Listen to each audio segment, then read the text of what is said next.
Fala pessoal, beleza? Então, dando continuidade à nossa última aula aí do curso de matemática básica, né? Apesar de agora ser um método um pouquinho mais avançado, a aula passada foi potenciação, radiciação, que foi um pouquinho puxado também, mas é uma matemática básica, né? Para vocês se garantirem aí. Então, hoje nós vamos falar um pouco do método iterativo para a solução de problemas, que é o que eu tenho falado para vocês, é um método importante, um método que eu brinco que é o método alemão de Schultz, né? Nada mais do que chute, né? Só que chutes conscientes convergindo para uma resposta. Existem várias técnicas, eu vou ensinar uma, mas tem técnicas, por exemplo, utilizando teorias de derivada, que é a inclinação da reta, enfim, que são métodos que convergem mais rápido, né? São métodos que os computadores usam muitas vezes para achar, e algumas calculadoras, para achar a resposta do seu problema. Às vezes você manda o computador calcular, ele às vezes usa esse método mesmo, ele chuta, ele chuta até achar uma resposta, só que ele chuta muito mais rápido que a gente, né?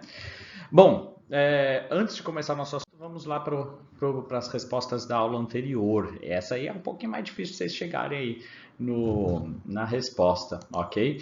Então, nós temos lá, o primeiro deu 1,09 aproximadamente, tá pessoal? Usei duas casas decimais. Se você arredondou no meio, você não vai chegar a um valor exatamente esse, mas dá 1,089, se eu não me engano, né? E que é 1,09, né? E o segundo deu 1,02, tá? O segundo eu fiz uma chamada aqui de atenção para vocês, que tem t elevado a 3 elevado a 4 e t elevado a 3 elevado a 4. Aqui o 3 está elevado a 4, ok? E aqui o t ao cubo é que está elevado a 4, é diferente. Então aqui é t elevado a 3 elevado a 4, né? Quanto que é 3 elevado a 4? 3 elevado a 4 é 81. Então é t a 81, ok? E aqui é t a 12, né? Só que no dia a dia, pessoal, a gente considera que este valor aqui, ó, vamos colocar aqui, ó, este valor aqui é a mesma coisa que isso aqui, tá? Mas eu pus aí justamente para provocar, tem que tomar cuidado com a simbologia. Se fosse assim para dar 81, o certo mesmo para enfatizar, porque é uma situação muito atípica isso. A situação mais comum é essa situação aqui de aparecer, né? Mas se aparecer essa aqui, coloca um parênteses aqui, ó, para enfatizar que é só o 3 que está elevado à quarta, não é tudo, beleza? Então, considerando que só o 3 está elevado à quarta e aqui o t ao cubo elevado à quarta, é que vai dar esta resposta aqui para vocês, beleza? Lembrando que aqui é 3,32 avos, aí joga para cima, fica negativo e boas. Bom, método iterativo, né?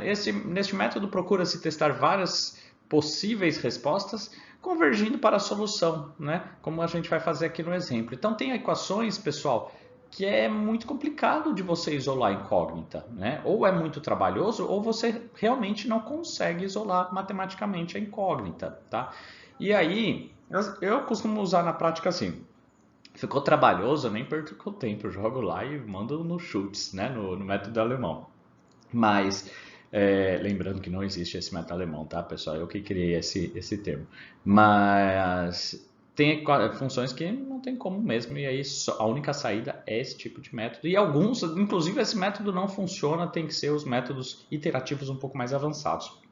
Mas aí são soluções com mais de uma raiz, soluções de equações ou funções com seno, cosseno, tangente, por aí vai, beleza? Bom, vamos aqui ao nosso caso. X mais 35 sobre 2x igual a 40. Você pode até falar aqui, ó, que x mais 35 vezes 2x a menos 1. Jogar esse 2x para cima, né? Desculpa, 35 sobre 2 vezes x a menos 1, né? Mas isso não resolve, não te ajuda a isolar. Ah, corta o x com x. Não, porque isso aqui é uma soma, não é um produto, tá? Então, nós vamos resolver pelo método iterativo, o chute, né? Vamos chutar, chutar, chutar. Então, como que eu vou fazer? Eu vou chutar qualquer número, né? Como que eu cheguei nesse x1 igual a 1? Eu chutei qualquer número, pessoal. Eu chutei qualquer número. Ah, vamos supor que a resposta seja 1. Se a resposta for 1, quanto que dá esta conta aqui? Esta conta aqui, se ela for resposta, se o 1 for resposta, então isso aqui tem que dar 40, ok?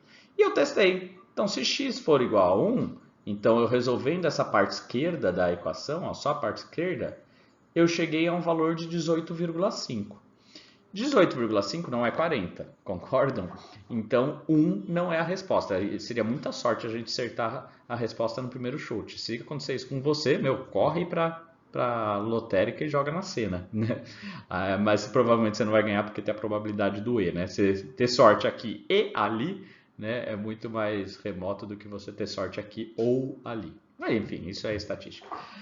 Então, 1, se fosse solução, isso aqui tinha que dar 40, né? E não deu 40. Então, vamos testar mais uma. Eu vou testar 2. Pessoal, como que eu cheguei no 2? Chutei, né? E aí eu chutei aqui, ó. Lógico que conforme vocês forem trabalhando com a matemática, vocês vão pegando um pouco de feeling, né? Tipo, mais ou menos em quanto que está essa resposta. Mas se você não tiver feeling nenhum, dá para fazer, você só às vezes vai demorar um pouco mais tempo, tá? E tem algumas funções que não tem nem como dar feeling, é uma função tão completa, uma equação tão completa que realmente você não sabe como ela se comporta, né, a função. Então vamos lá, x2, ou seja, a nossa segunda tentativa de chute, esse foi o primeiro chute, esse foi o segundo chute. Ah, professor, x2 sempre tem que ser 2? Não, é que coincidiu os números, tá? Podia ser 4, né, em qualquer chute. Então eu chutei 2. Quando eu chuto 2, a resposta deu 10,75. Vocês concordam que eu estou afastando a resposta do 40? Olha só, quando o x for 1, deu 18,5. Quando o x é 2, deu 10. Ou seja, eu estou mais longe do 40. Então, eu acho que eu chutei para o lado errado. Isso é uma verdade em algumas funções, tá? Tem algumas funções aí que vão e voltam, tipo senoidal, uma função de seno, que ela não é essa linha não, tá? Mas para funções lineares, esse tipo de função aqui, ela é uma verdade, né? Você consegue ver se você está chegando próximo da resposta ou indo ou afastando da resposta. Então, eu cheguei na metade da resposta, né? 40, 18,5, mais ou menos metade. Quando eu coloquei 2, eu fiquei mais longe da resposta. Eu fiquei a 25% da resposta, né? Um quarto da resposta. 10 é mais longe de 40 do que 18. Então, eu acho que não é um número maior que 1. Deve ser um número menor que 1.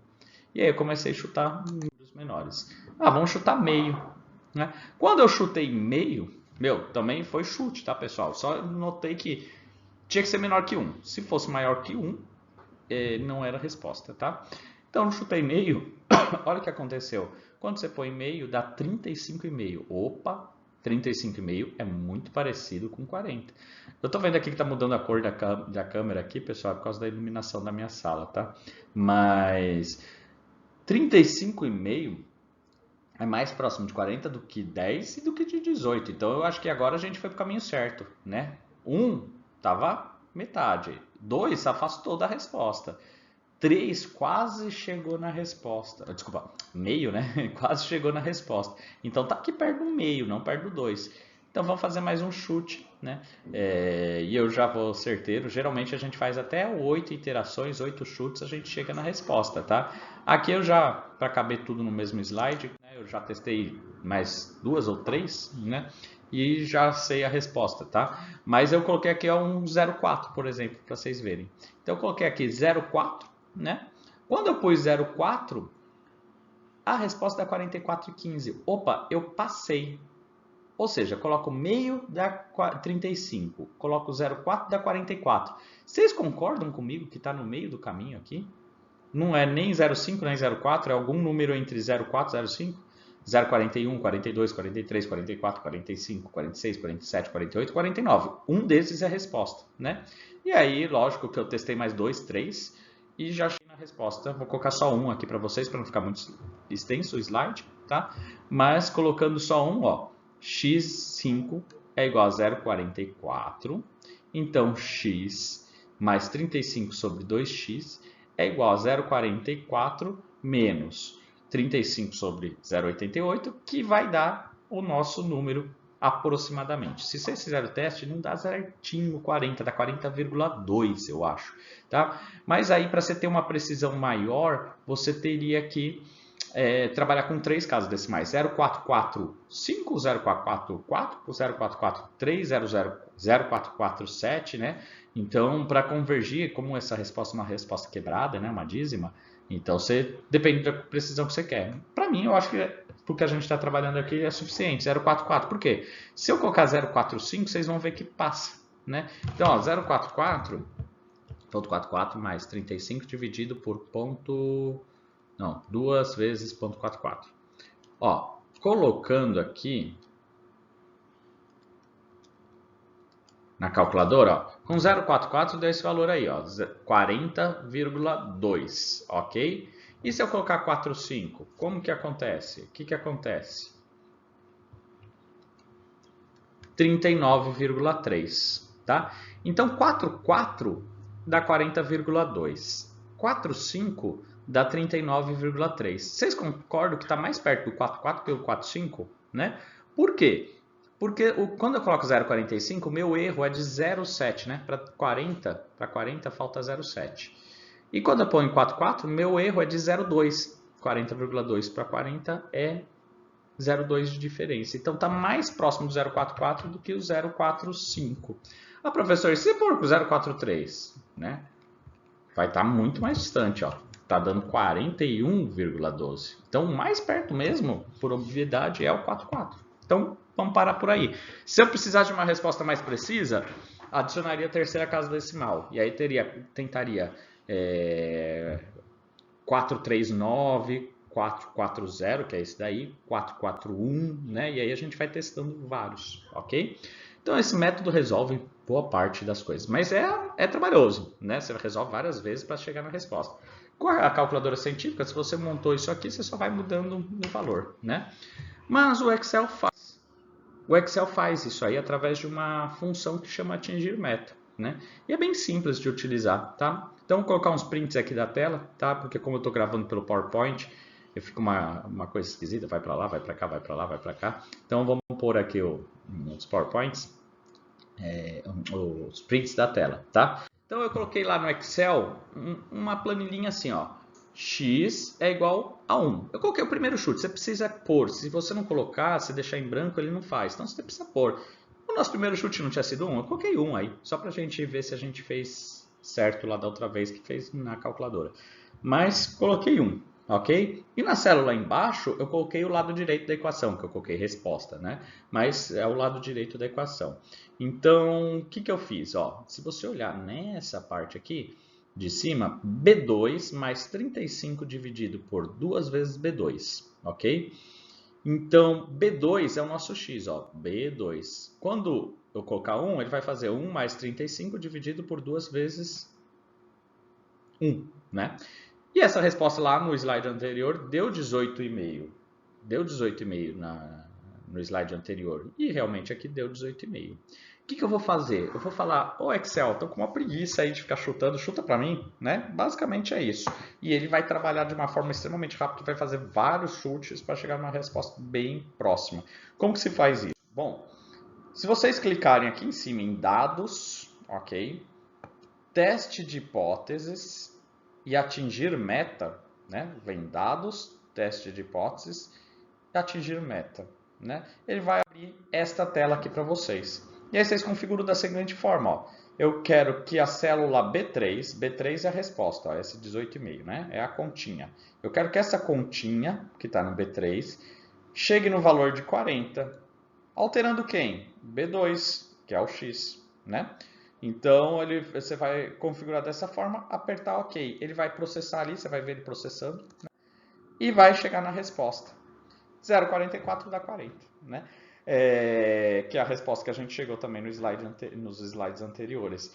Pessoal, eu fiz um ajuste aqui, tá? Então, entre o slide anterior e esse, eu coloquei duas casas decimais aqui, porque se você não colocar duas casas decimais, ele vai aparecer 0,439, não sei o que, não sei o que. E aqui ele não chega no 40, ele fica 39,999999. Por quê? Porque o Excel tem um limite de chutes. Ele chuta lá, sei lá, 200 vezes, né? Não sei se é 200, mas 200 vezes. E ele chega num valor muito preciso, 39,999999 é 40. Tanto que quando eu arredondei para duas casas decimais, apareceu 40 aqui, né? E aí nós chegamos na resposta. Bem simples. Então, dados, teste de hipótese, atingir meta, configura. Eu quero que essa célula atinja tal valor, variando tal coisa. Esse valor, né, o 40, quando eu configuro aqui no Atingir Meta, infelizmente o Excel não permite a gente vincular uma outra célula, tá? Então, isso não permite você fazer uma automação de planilha muito rápida. Vamos supor que você tem que fazer 200 linhas, vários test spots em 200 linhas. E um dimensionamento hidráulico de rede de esgoto, por exemplo, municipal ou drenagem, eu preciso fazer isso. É uma função de seno, é uma função chata pra caramba, nem tem como isolar. E aí eu tenho que fazer linha por linha, porque o Excel não deixa eu falar assim, ó, eu quero que a célula B3 atinja o valor de, não 40, atinja o valor que esteja em B1, por exemplo, um número aqui que é uma outra conta, variando esse. Ele não faz isso automático, tá? Isso é uma falha do Excel, espero que ele faça isso nos próximos anos, mas já fazem anos que ele tem esse atingir meta e não tem essa função. Então ele tem que ser um número fixo. Você que tem que configurar lá, ó, eu quero que isso aqui atinja, não uma célula, atinja um número 40, por exemplo, variando tal coisa. Então você tem que fazer manualmente isso, beleza? Bom, deixei 2 testes aqui, tentem fazer no Excel, tentem fazer também na calculadora, né, para vocês aprender as 2 ferramentas aí, como funciona o método. Então eu deixei 2, uma é muito parecida com a que a gente acabou de fazer, né? E a outra é mais elaboradinha aí, mas nada complicado, ok? Tem que ter um pouco de noção de funções para usar isso, tomando cuidado, né? Porque às vezes você não tem uma resposta única, você pode ter 3, 4 respostas. E às vezes por esse método você só acha uma resposta, né? Então tem que tomar cuidado com isso. Então, por exemplo, uma função do terceiro grau, x ao cubo, né? Ela tem 3 respostas. Então você teria que fazer, às vezes o seu chute inicial te aproximou muito de uma resposta, mas e as outras 2, né? Então aí teria que ser outros métodos iterativos aí para poder resolver. Eu gosto muito de um que é o método gráfico. Então você faz o gráfico dessa função no Excel e você consegue ver pelo gráfico mais ou menos onde está seu chute inicial. A solução dessa equação, igual a zero, por exemplo, ou igual a 15, é quando igual a zero, se você igualar a zero, né, é quando ela bate no eixo x, né? Então, se eu jogar tudo para um lado e deixar igual a zero, é quando ela bate no eixo x. E eu olho aonde essa função bate. Ela está batendo perto do 13, perto do 54 e perto do menos 5. Então, esses são meus chutes iniciais. Eu sei que as respostas estão ali. Graficamente eu vi, né? Mas aí é aprimoramento desse método iterativo, beleza? Pessoal, eu espero que esse curso de inverno aí tenha facilitado para o pessoal que tem um pouco mais de trauma de matemática. Lembrando, é um curso básico, né? Então quem já manja de matemática deve ter falado, pô, é fácil isso aí, talvez esse método iterativo ou não, né? Eu falo muito nas minhas aulas desse método iterativo também, mas a ideia daqui é descomplicar a matemática, tá? Então depois passem um feedback para a gente. Amanhã nós teremos o nosso encontro ao vivo às 19 horas, ok? Pelo Google Meet aqui do Classroom, tá? Então vai aparecer lá, eu compartilho para vocês também o Google Meet e às 19 horas a gente entra. Aí eu posso tirar dúvida de vocês e a gente vai fazer um bate-papo, beleza? Beleza, pessoal, então bons estudos. E aí eu trago a resposta, a gente faz junto aqui as respostas desse quarto exercício. Eu vou postar para vocês também uma atividade, né? Ou melhor, peguem esses exercícios da semana inteira, ok? E postem na atividade que eu vou colocar hoje lá no Classroom. Eu vou colocar atividade, postar os exercícios, ok? Quem assistiu as aulas sabe que exercício que é esse. É esse que eu deixo no final da aula aí, beleza? Um abraço e até amanhã.